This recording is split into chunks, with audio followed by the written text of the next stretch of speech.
प्रिय विद्यार्थियों, हम 2 सवैये कर चुके हैं।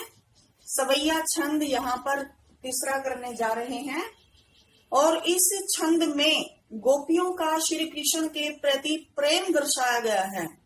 श्री कृष्ण के प्रति उनका प्रेम गहरा है।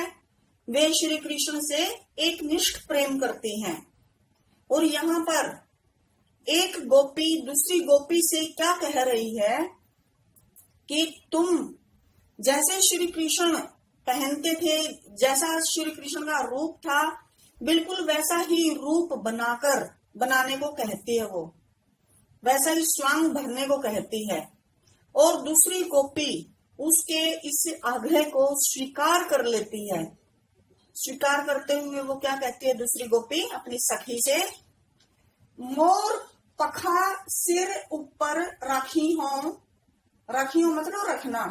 जैसे श्री कृष्ण मोर पंख को अपने सिर पर पहनते थे, धारण करते थे, वैसे ही वो भी अपने सिर पर उसको रख लेगी। गुंज की माल गरे होता है गले में, पहिरोंगी पहन लेगी। और गुंज की माला यानी कि वजंती माला, उसको वो अपने गले में पहन लेगी। मोर पंख भी लगा लेगी और गुंजों की माला भी वो गले में पहन लेगी। ओढ़ी पितंबर, पितंबर है पीले वस्त्र ओढ़ लेगी और लकूटी और हाथ में लकूटी लाठी ले लेगी। वन में गोधन गवों गवारनी गवालों संग साथ में फिरोंगी और हाथ में लाठी लेकर ग्वालों के संग गायों के पीछे पीछे वो घूमेगी। बिल्कुल वैसा ही रूप बना लेगी, वैसा ही हरकतें करेगी, वैसा ही सारा स्वांग सारा अभिनय बिल्कुल वैसा ही करेगी जैसा श्री कृष्ण करते रहे हैं। ग्वालों के संग वैसे ही वो घूमेगी।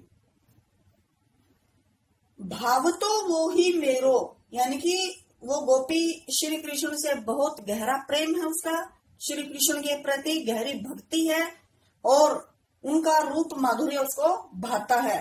भाव तो वो ही मेरो रसखानी, यहाँ पर रसखान कवि क्या कहते हैं, उन गोपियों के बारे में कहते हैं कि वह गोपिका अपनी सखी से अपने दिल का राज बताते हुए कह रही है। क्या कहती है वो कि श्री कृष्ण मेरे मन को प्रिय हैं। भाव तो वो ही यानी कि वो मुझे बहुत पसंद हैं, बहुत भाते हैं, वो मेरे मन को प्रिय हैं। इसलिए तुम्हारे कहे अनुसार मैं वह सब नाटक या अभिनय करूंगी। सो तेरे कहे सब स्वांग करूंगी। सो का मतलब इसलिए, तेरे कहे अनुसार जैसा भी तू कहेगी वह सब कुछ स्वांग अभिनय नाटक मैं करने के लिए तैयार हूँ। इसके पीछे का कारण क्या है कि उसको श्री कृष्ण अत्यंत प्रिय हैं, इसलिए वह सब नाटक वो करने को तैयार है। लेकिन एक चीज के पीछे वो अड़ी हुई है जो वो नहीं करना चाहती। या मुरलीधर, देखो यहाँ पर म की पुनरावृत्ति भी है, पुनरावृत्ति के कारण यहाँ पर अनुप्रास अलंकार है।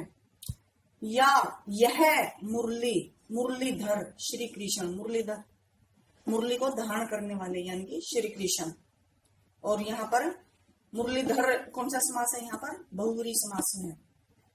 लेकिन इस श्री कृष्ण की इस मुरली को की अधरान धरी जो उसके नीचे वाले होंठ पर धरी हुई है, रखी रहती है।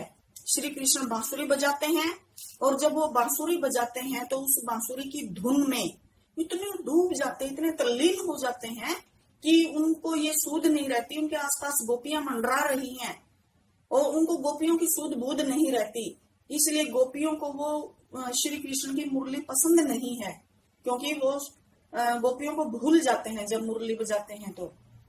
इसलिए वो गोपियां उससे ईर्ष्या करते हैं मुरली से। तो इसलिए वो क्या कहती हैं कि मैं सारा स्वांग कर लूंगी जो कुछ भी करते हैं श्री कृष्ण, लेकिन मुरली को धारण नहीं करूंगी मैं। जो वो अपने नीचे वाले होंठ पर रखकर मुरली को बजाते हैं, मैं उस मुरली को बिल्कुल भी अधरा न धरूंगी। अधरा का मतलब होठों पर, न नहीं धरूंगी, धारण करूंगी। मैं अपने होठों पर उस मुरली को नहीं रखूंगी। यहाँ पर बेटा अधरान, अधरान यमक अलंकार है, नीचे वाले होंठ पर यानी कि होठों पर, और होठों पर नहीं। यमक अलंकार भी है और अनुप्रास अलंकार भी है। और यहाँ पर मुरली के प्रति सोतिया ढा, सोतन होती है ना, पत्नी को जब किसी मतलब उससे दो पत्नियां हैं जैसे आपस में, तो वो क्या होती हैं, आपस में सोत होती हैं। तो यहाँ पर मुरली को नापसंद करती हैं वो, उसके प्रति उनके अंदर सोतिया डा है, द्वेष है, ईर्ष्या है मुरली से उनको।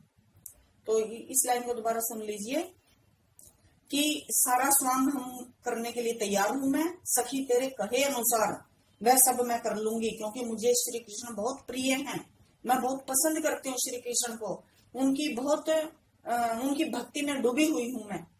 लेकिन या मुरली, लेकिन इस मुरली को, मुरलीधर जिसे श्री कृष्ण की अधरान धरी, जो श्री कृष्ण के होठों पर धरी रहती है, इस मुरली को अधरा मैं होठों पर नहीं धरूंगी, लेकिन मैं इस श्री कृष्ण द्वारा रखी जाने वाली इस मुरली को मैं अपने होठों पर धारण नहीं करूंगी।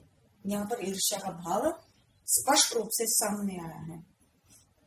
और इसके पीछे क्या कारण है, उस मुरली के प्रति ईर्ष्या का क्या कारण है यहाँ पर, क्योंकि श्री कृष्ण जब मुरली बजाते हैं तो उसकी धुन में इतने डूब जाते हैं, तल्लीन हो जाते हैं, खो जाते हैं, उनको गोपियों की सूध बूध नहीं रहती, उनको ये आभास नहीं रहता उनके आसपास कोई है, वो गोपियों की तरफ देखते भी नहीं, उस मुरली की धुन में डूबे रहते हैं वो, इसलिए उनको वो मुरली अच्छी नहीं लगती।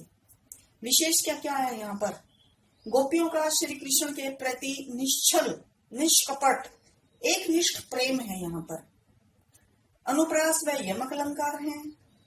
मुरली का गोपी द्वारा होठों पर धारण न करना किस चीज का प्रतीक है, ये सौतिया ढा, श्रृंगार रस है, और बाकी सारा पूर्वत रहेगा, तो यहाँ पर सोतिया ढा आएगा। धन्यवाद, इसको लिख लेंगे और चेक करवाने के लिए मेरे पास भेज देंगे। कार्य सबका नहीं पहुंच पा रहा है तो मेरा नम्र निवेदन है कि कार्य निरंतर भेजते रहें। धन्यवाद।